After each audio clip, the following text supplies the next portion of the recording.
Il y avait 877 jours que notre Lune avait quitté l'orbite terrestre. Nous voguions à la dérive, nous faufilant entre les galaxies à travers l'espace infini. C'est alors que Tony Cellini commença à être persuadé qu'il se trouvait pour la seconde fois en présence de son ennemi mortel.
Tout va bien, Cellini?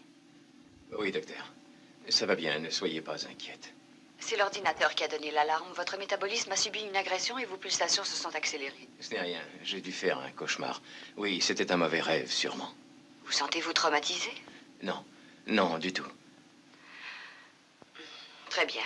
Mais s'il y a quoi que ce soit, appelez-moi, je serai là. Entendu, docteur. Et merci.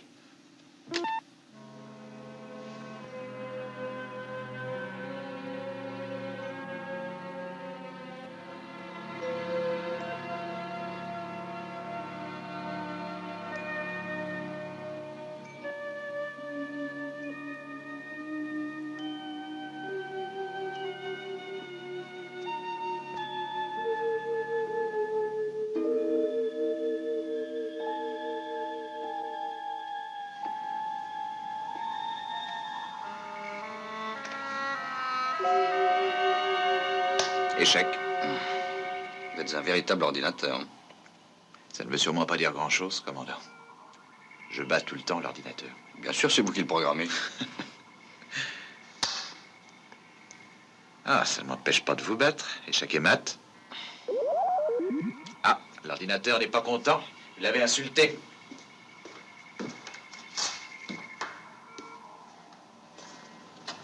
Tony Cellini a pénétré dans le secteur interdit, sur la plateforme numéro 4. Il n'en a pas reçu l'ordre.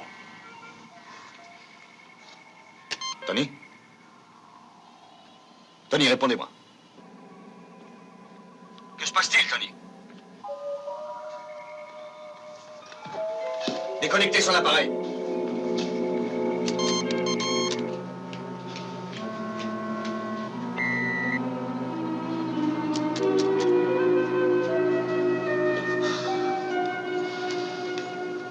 Alors, Tony, que se passe-t-il? On est somnambule?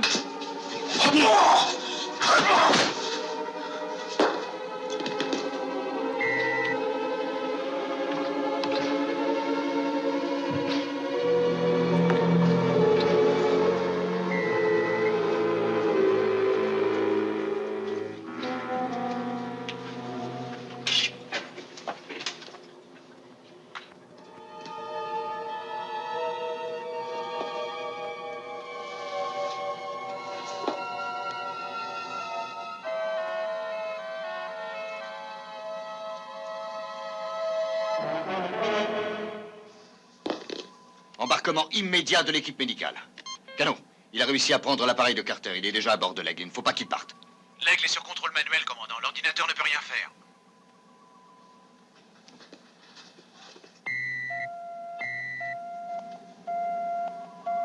Commandant, à ordinateur. Annulez toutes les consignes de sécurité et permettez-moi de passer. C'est un ordre. Échec abandonné.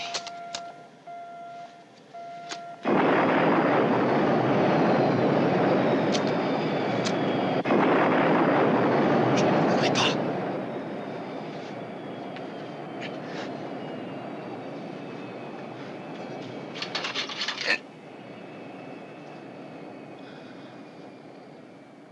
Laissez-moi faire ce que je veux.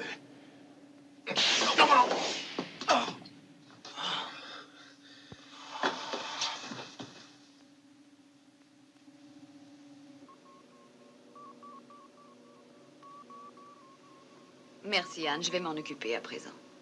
Bonne nuit, commandant. Bonne nuit, hein.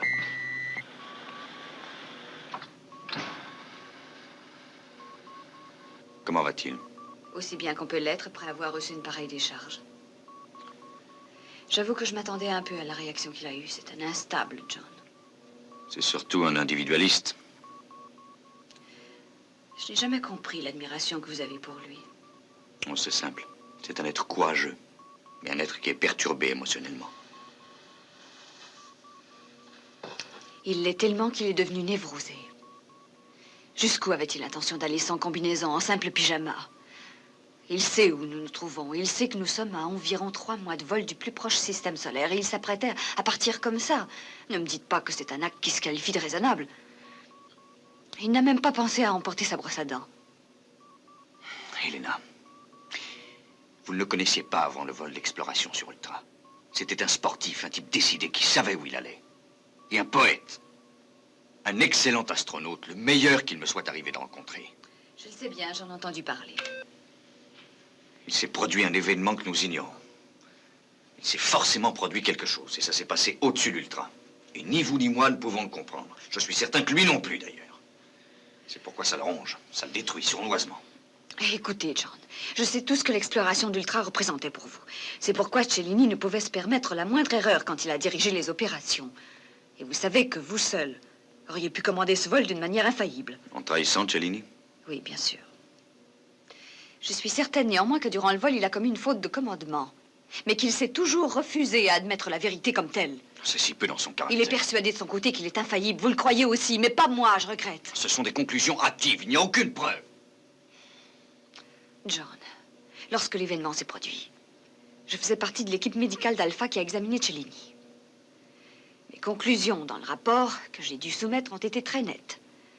Elles n'ont pas été en sa faveur. Et je me suis contentée d'examiner les faits tels qu'ils me sont apparus. Les faits? Mais ils sont sujets à controverse. C'est un être instable. Tel qu'il est, il constitue une menace pour la sécurité d'Alpha. Il aurait fallu que je le tue d'un coup de laser, c'est ça? Oh, John. Écrivez donc un autre rapport à la commission spatiale. La soudaine colère de John était incompréhensible. C'est lui ainsi que Cellini qui avait été à l'origine du vol d'exploration sur l'Ultra. C'est en 1994, avant que la Lune quitte accidentellement l'orbite terrestre, que le professeur Berman découvrit l'existence d'une nouvelle planète, au-delà des limites du connu. Il décida de l'appeler Ultra. Quelques nouvelles de l'espace en date du 3 septembre 1996 qui vous sont communiquées depuis la planète Terre, base de Houston. Le vol sur Ultra, eh bien on se pose une question. Qui commandera l'expédition? Anton Gorsky, le commandant de la base lunaire Alpha, doit cette semaine mettre un point final aux spéculations qui jaillissent de toutes parts. Eh oui.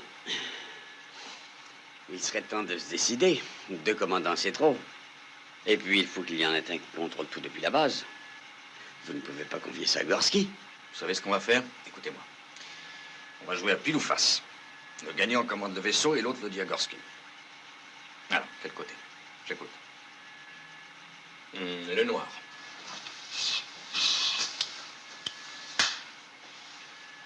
Ah, désolé. Les dieux ont choisi le meilleur astronaute. Les dieux sont surtout plus clairvoyants. Ils ont choisi le plus puissant cerveau pour tout diriger d'Alpha. J'avoue que j'aurais bien aimé y aller. Alors, ça y est, c'est décidé. Ouais. C'est d'accord. Le lancement du vaisseau équipé pour l'exploration d'Ultra fut fixé pour le 6 juin 1996. Le vol serait commandé par le capitaine Tony Cellini.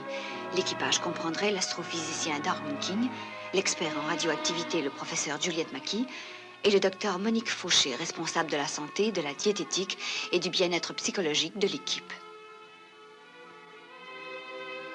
Ils furent déposés par un aigle sur la base spatiale interplanétaire, où le vaisseau qui devait les conduire vers Ultra les attendait.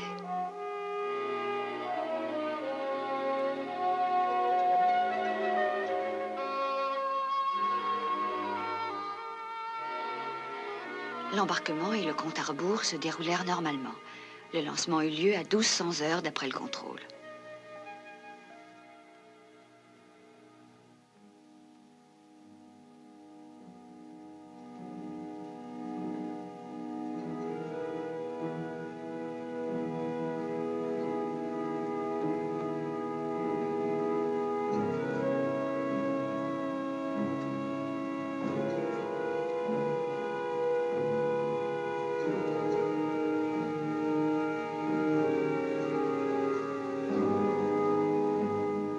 Ainsi commença le vol humain le plus long qui ait jamais eu lieu. Un vol de routine qui devait durer 8 mois.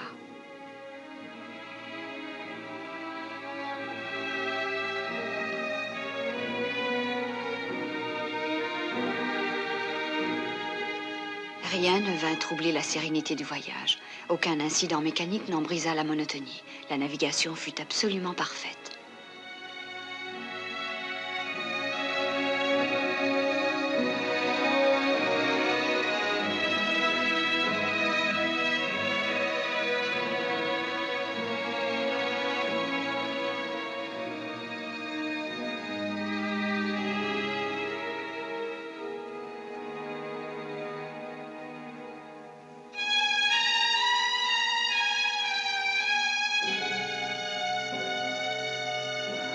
Chaque jour, l'excitation grandissait à mesure que les rapports des ordinateurs confirmaient l'existence sur Ultra d'une atmosphère semblable à celle de la Terre.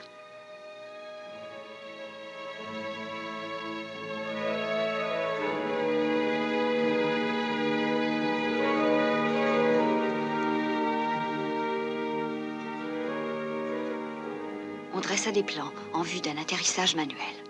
Mais soudain, alors que le vaisseau survolait Ultra, toutes les communications furent rompues avec la base lunaire Alpha. L'atterrissage prévu n'eut jamais lieu. Darwin, venez voir ça. Dites-moi ce que vous en pensez.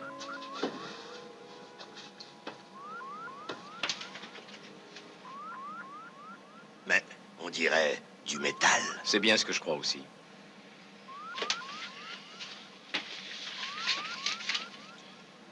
La référence orbitale est de 3, 0, 1.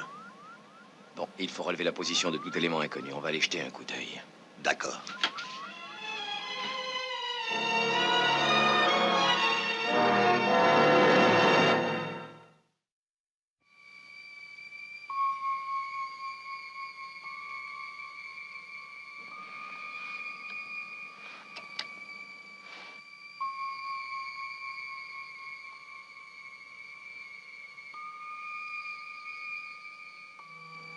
C'est fantastique, cette histoire. Mais d'où est-ce qu'ils viennent et pourquoi sont-ils là?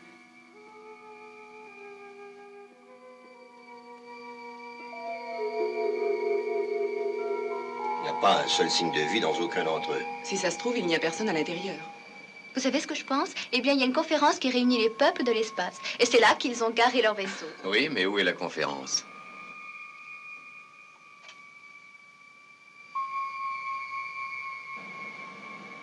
Il y a certainement du monde dans les environs. Darwin, l'ordinateur le sait peut-être. Je vais voir. Juliette, branchez le survolteur sur toutes les fréquences dans le spectrogramme.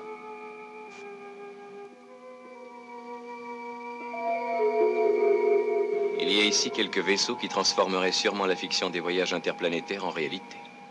On ne serait plus prisonnier de notre système solaire avec ces engins-là. Ce qu'il faudrait, c'est que quelqu'un nous dise comment ça fonctionne. On n'a toujours aucun signe de vie. Pas un seul, non. On dirait un cimetière. On va s'arrimer à celui-là. Si l'ordinateur nous prévient que le passage est libre, on monte à bord. D'accord.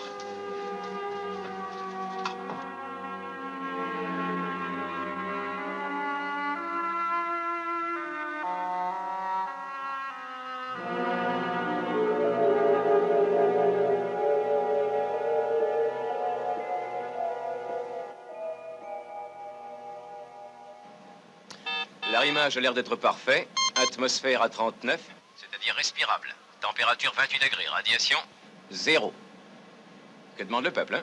Très bien. Sésame, ouvre-toi. Bon, juste un coup d'œil, Darwin. J'ai bien hâte d'aller voir ça aussi. Ça va, ouverture.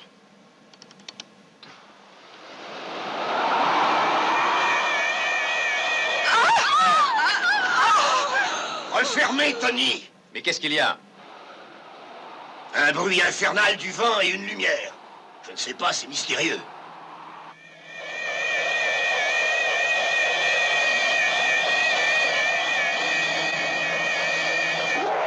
Fermez les portes arrière! Alors, vous les fermez? Il n'y a plus un circuit automatique qui fonctionne. Essayez sur manuel.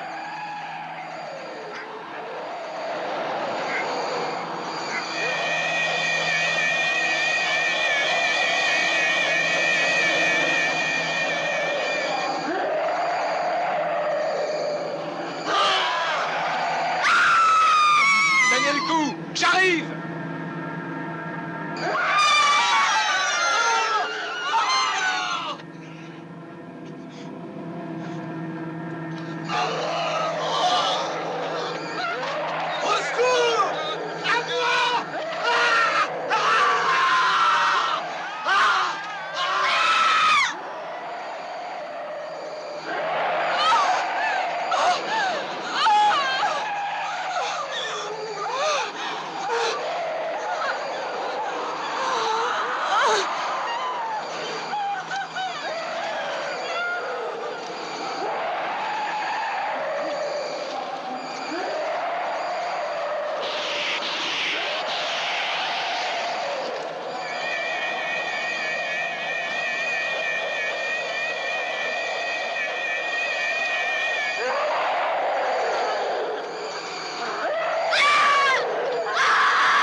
J'arrive.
En dépit de son émotion, Cellini exécuta une brillante manœuvre et réussit à placer la capsule de sauvetage sur une orbite inférieure qui devait le ramener vers la Terre.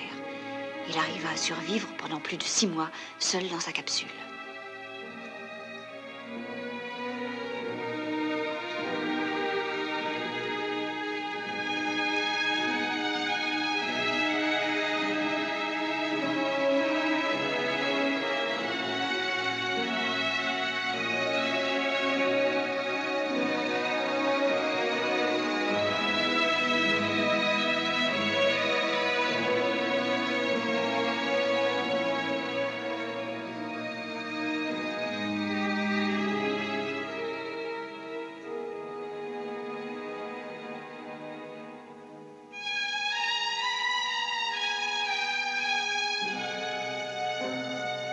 La capsule de Cellini finit par être localisée dans l'espace et dirigée sur Alpha. Il était sur le point de mourir.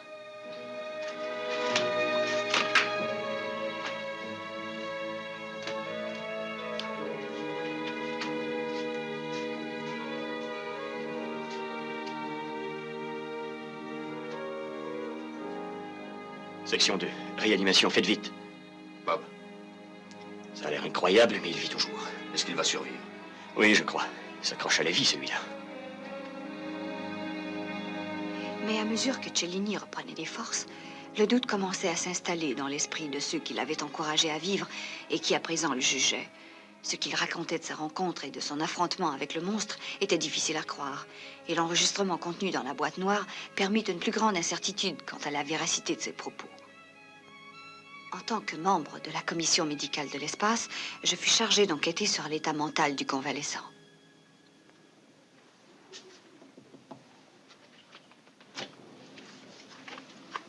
Capitaine Cellini?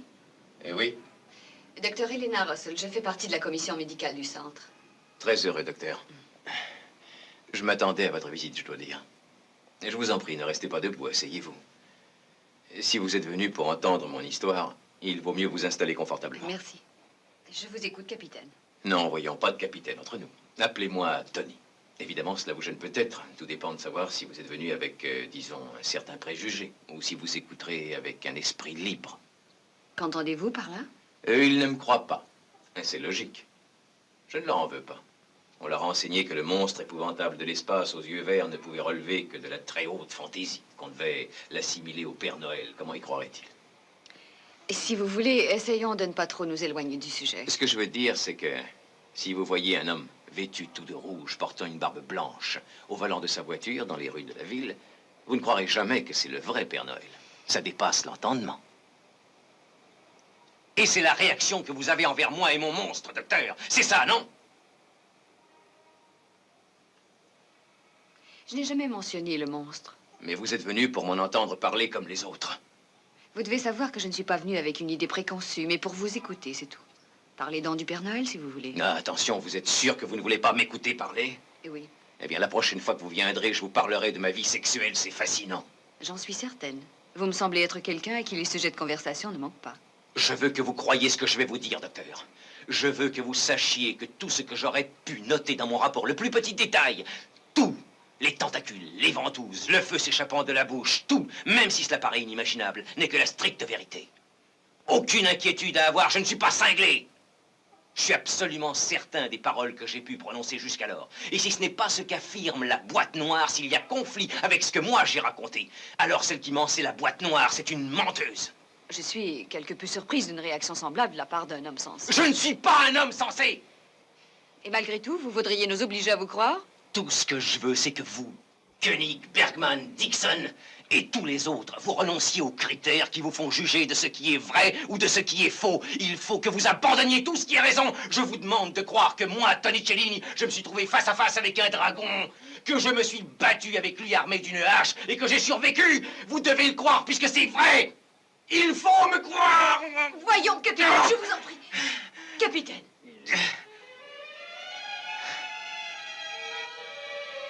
Aidez-moi, docteur. S'il vous plaît, croyez-moi.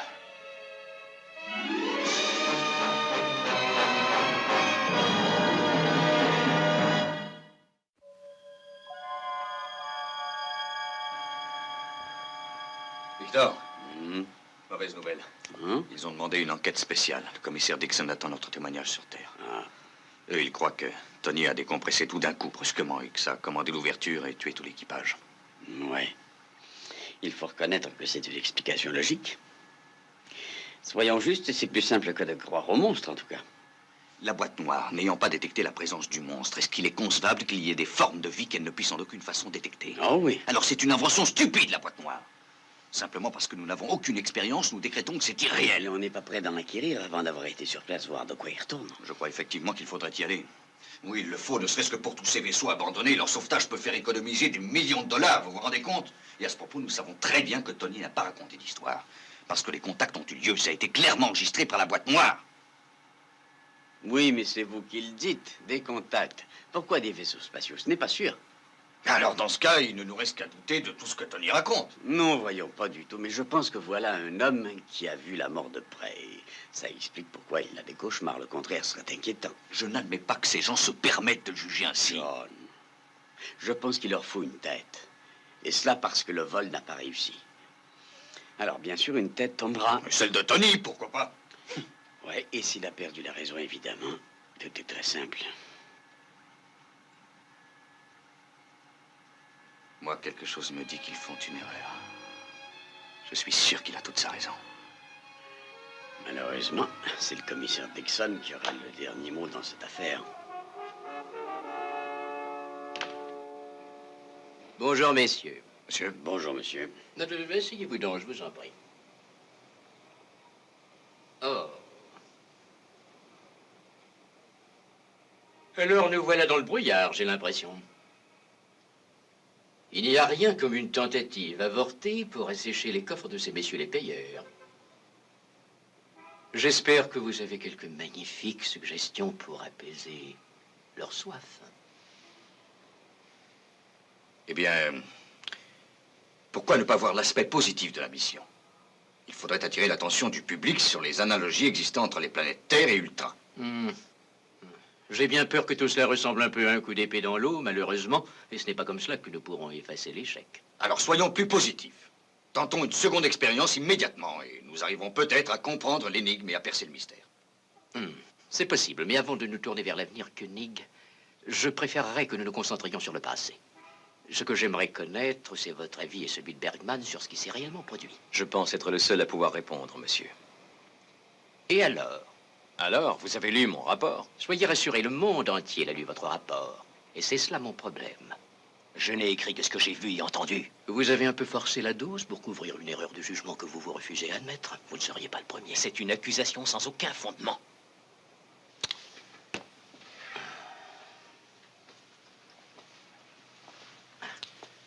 J'ai besoin de connaître votre opinion à vous deux. Est-ce que vous croyez au monstre? Eh bien, moi, je crois qu'effectivement, il y a quelque chose qui a affecté Tony, peut-être psychiquement, et que c'est la seule chose à laquelle nous puissions nous attacher réellement. Et vous, Koenig? Commissaire, il y a des vaisseaux spatiaux, l'un d'entre eux est même le nôtre, et vous le savez. À mon avis, la première question qui se pose, c'est pourquoi ces vaisseaux sont là-bas, c'est tout. Mon cher, les sondes ont détecté dans l'espace de nombreuses présences non identifiées, cela n'a rien de nouveau. Et j'avoue qu'en ce qui me concerne, cette vision de ce que vous appelez un cimetière de vaisseaux n'est ni plus ni moins que le produit d'un esprit dérangé. Même chose en ce qui concerne le monstre. Mais voyons les faits. Ainsi, dites-moi donc, Bergman, d'où peut venir l'interférence sur l'enregistrement? Oh, eh bien, c'est très difficile à dire. Peut-il l'avoir provoqué? Oui, Tony aurait pu le faire. Je ne vois cependant pas pourquoi. Pour donner le change. Pourquoi alors aurait-il 4 minutes et 20 secondes plus tard mis à nouveau la cassette en route? Êtes-vous en train de suggérer que c'est le monstre qui aurait fait cela? Il ne faut négliger aucune éventualité, monsieur. Vous me surprenez beaucoup, John. Commissaire, la fameuse boîte noire a bien dit que l'atmosphère était respirable à l'intérieur du vaisseau. Je ne l'imagine pas. Le dispositif d'étanchéité était intact, et au moment où la porte s'est ouverte, il n'y a plus eu d'enregistrement. Cela signifie donc qu'il n'est pas évident, si l'on s'en rapporte à l'enregistrement, que la mort ait été provoquée par décompression. Et ce que je veux dire, c'est que le fait de vous acharner sur Cellini n'apporte pas plus d'eau au moulin. Il y a sûrement autre chose. Vous admettrez, n'est-ce pas, que ce n'est pas votre réputation qui est en jeu? La mienne dépend de la pleine réussite des programmes spatiaux. Et dans ce sens, j'irai jusqu'au bout. Je suis désolé, mais je me vois dans l'obligation de discréditer cette aventure. Comment cela? Mais vous n'allez pas abandonner le programme prévu et oublier les vaisseaux. Je veux bien admettre nos découvertes. Nous en savons plus sur le système solaire, je le reconnais. Je sais bien que nous avons appris à nous méfier des soleils noirs, des nouveaux cataclysmes, des radiations aussi. Mais si nous nous imaginons avoir tout découvert, nous commettons une épouvantable erreur. Koenig, si nous analysons sainement l'aventure spatiale, nous voyons que le coût en est terriblement élevé. Les chances de succès sont très réduites, et elles n'arrivent jamais toutes en même temps. J'en éprouve du regret, mais je suis obligé de vous relever tous de vos fonctions. Vous, pour vous débarrasser de regrettables troubles mentaux, et vous deux, pour vous rappeler qu'il est préférable de garder les pieds sur la terre.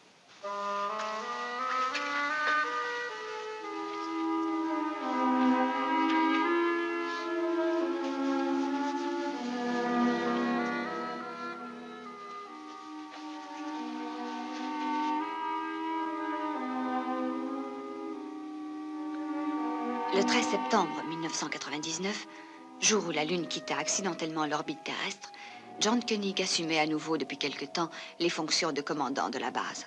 Bergman, Cellini et moi-même, nous nous acquittions également de notre tâche sur Alpha. Toutes les notes compilées après le malheureux vol sur Ultra furent détruites ce jour-là. Au moment où Tony eut à nouveau un cauchemar, les vieilles querelles au sujet du monstre rejaillirent. Oh, merci.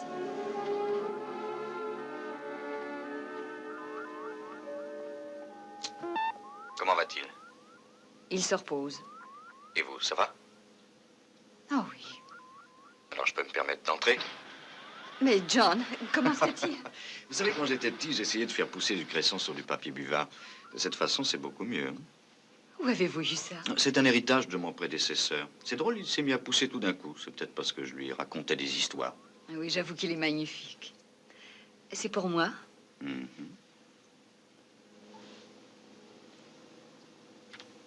C'est gentil à vous. Il faut admettre qu'il a été un peu aidé par les gars de l'hydroponique, bien sûr. Mhm. Mais j'ai aussi du mérite. Hein. Et oui, ce que je voulais dire, c'est que je suis désolé de m'être mis en colère. Ce n'est pas grave, vous êtes moins méchant que vous en avez l'air. Comment va-t-il? Il s'est beaucoup amélioré. Je ne comprends rien à tout ça. Ça fera bientôt 5 ans que le vol a eu lieu. Et c'est maintenant que ça lui revient. Ça peut lui revenir n'importe quand, justement. C'est pourquoi, il y a 5 ans, j'avais bien recommandé qu'il ne revienne pas travailler sur Alpha. Elena, j'ai insisté pour qu'il revienne. Je peux dire quelque chose? Tony, ce n'est rien du tout, juste un petit accident.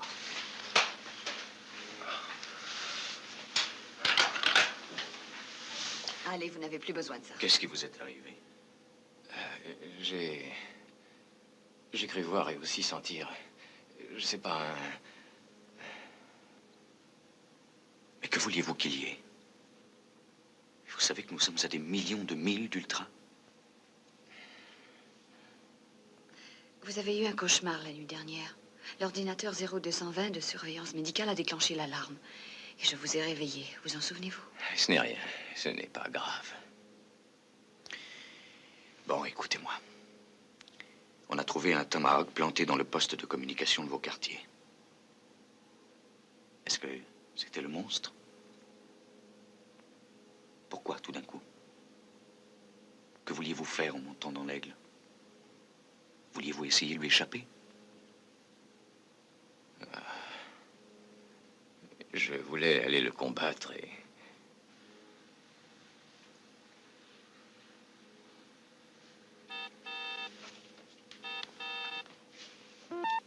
Commandant, nous captons quelque chose. Voulez-vous venir tout de suite, s'il vous plaît? J'arrive, Paul.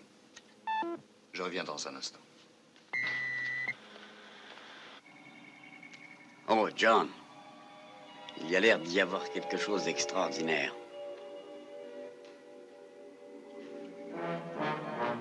On dirait une espèce de démonstration de vaisseau.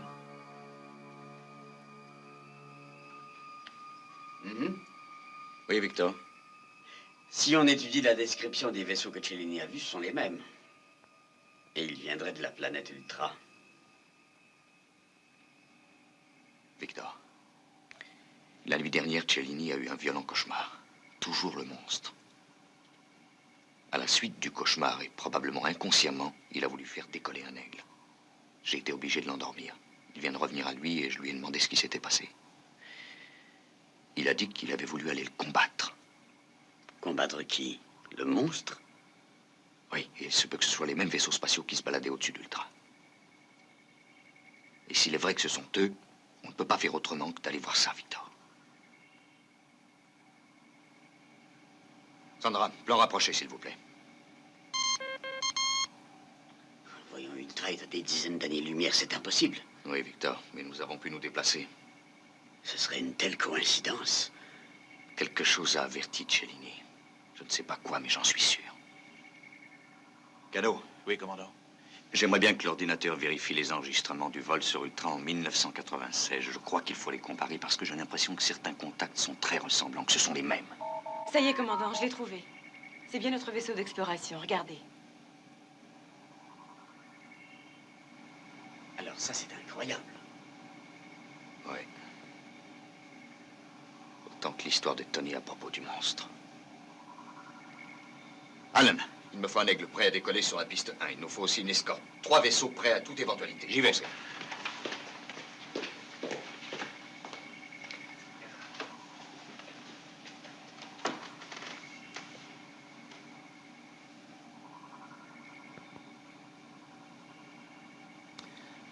Alors, ma chance se présente à nouveau, on dirait. Aucun signe de vie. Non, j'ai scruté tout le secteur. Il n'y a strictement rien. C'est comme il y a 5 ans. Tony, j'emmène un aigle, on couvrira, j'ai prévu une escorte. On va essayer d'aller jusqu'aux limites de la sécurité. Si Victor est absolument certain qu'il n'y a aucun danger, on continue. On s'arrime, on monte à bord. Voilà ce qui est décidé. Qu'est-ce que vous en pensez, les points? Ça m'a l'air parfait. Voulez-vous nous accompagner? Oui, avec joie.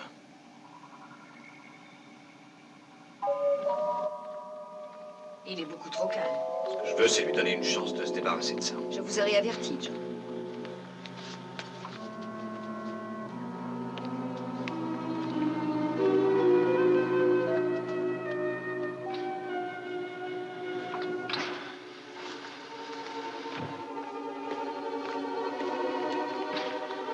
Bon, il est là. Faites tout converger sur les vaisseaux au maximum. John, pardon. Il faut que je présente mes excuses à Alan. Non. Alan, je suis désolé pour la nuit dernière. Ouais.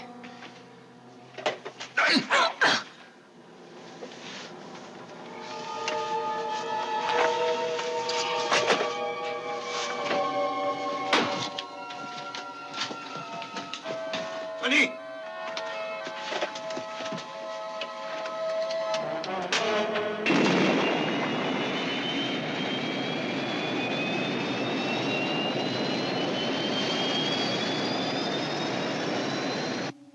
Aigle 2 et 3, décollage immédiat. Suivez Cellini sur Aigle Noir. Aigle 8, attention, déposez votre module passager et passez sur piste 1. Je suis désolé, John, mais c'est mon ennemi.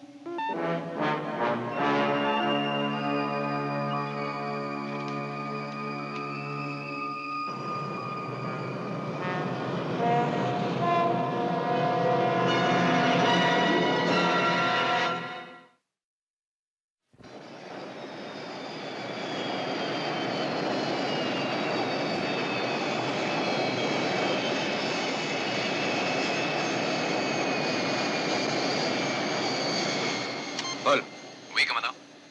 observez le moindre mouvement en direction de Tony. Si vous voyez quelque chose, rapportez immédiatement. Bien, commandant. Vous croyez qu'il a voulu nous précéder pour détruire les preuves, hein?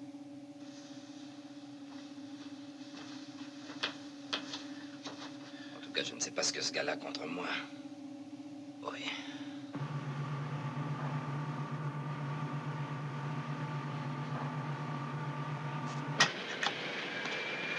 Aigle 8 sur module Aigle Noir, commandant. Très bien, décollez tout de suite. Et vitesse maximum.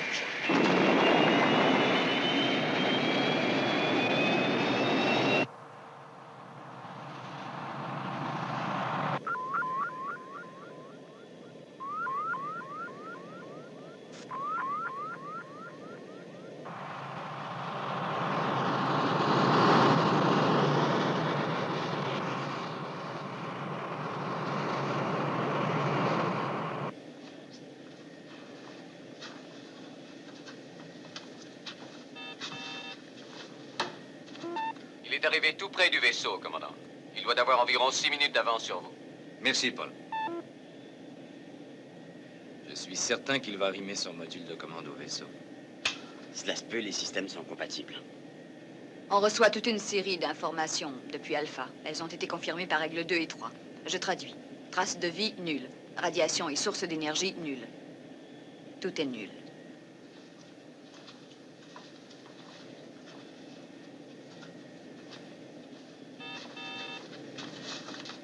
Paul? Rien de nouveau à signaler, commandant. C'est absurde. Ça doit s'expliquer pourtant. Il avait raison à propos des vaisseaux. Oui, mais ça ne veut pas dire qu'il a raison à propos du monstre.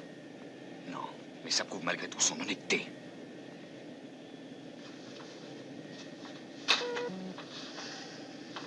Victor, Désolé, John, mais je ne peux qu'avancer certaines hypothèses et encore, je ne suis pas bien sûr de moi. ça ne fait rien, allez-y.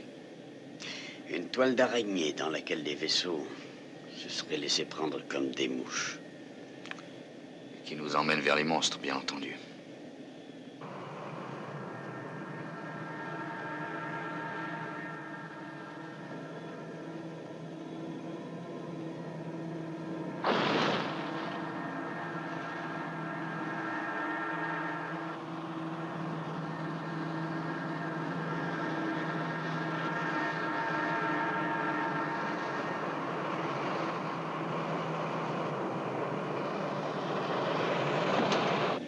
Alan, l'arrimage, le plus tôt possible. Pas de risques inutiles. John, on vient de signaler sur le vaisseau une présence humaine. C'est celle de Cellini. On nous transmet les informations des réceptions. Souhaitons que nos instruments arrivent à les lire.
Voilà, nous sommes arrimés, commandant.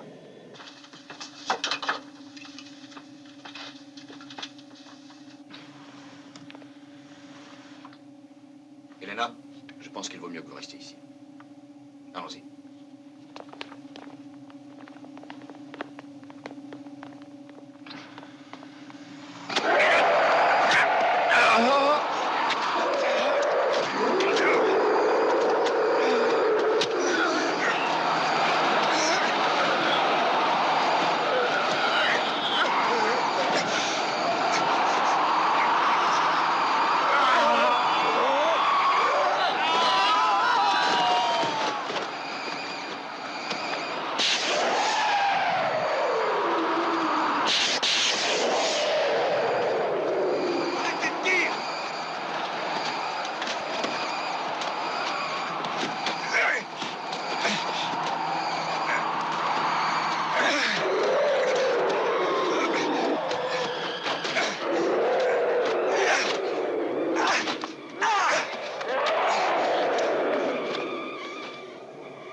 Si nous n'avions pas vu le monstre, nous n'aurions jamais cru à son existence. Il y a quelque temps, nous pensions que sa vie n'était qu'une vue de l'esprit. Et aujourd'hui, nous n'étions pas certains qu'il fût mort. Nous nous précipitâmes vers Alpha, craignant que notre lune disparaisse hors de notre portée. Nous étions fascinés par l'effroyable aventure de ces astronautes et par la présence de leur vaisseau. Nous étions venus pour constater la force terrifiante du destin, celui qui emporta Tony Cellini.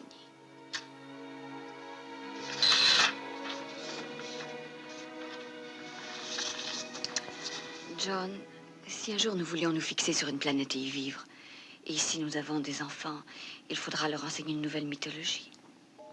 Celle qui a trait à Tony et au monstre, non. Saint-Georges et le dragon risquent de paraître fades, depuis ce que nous avons vu.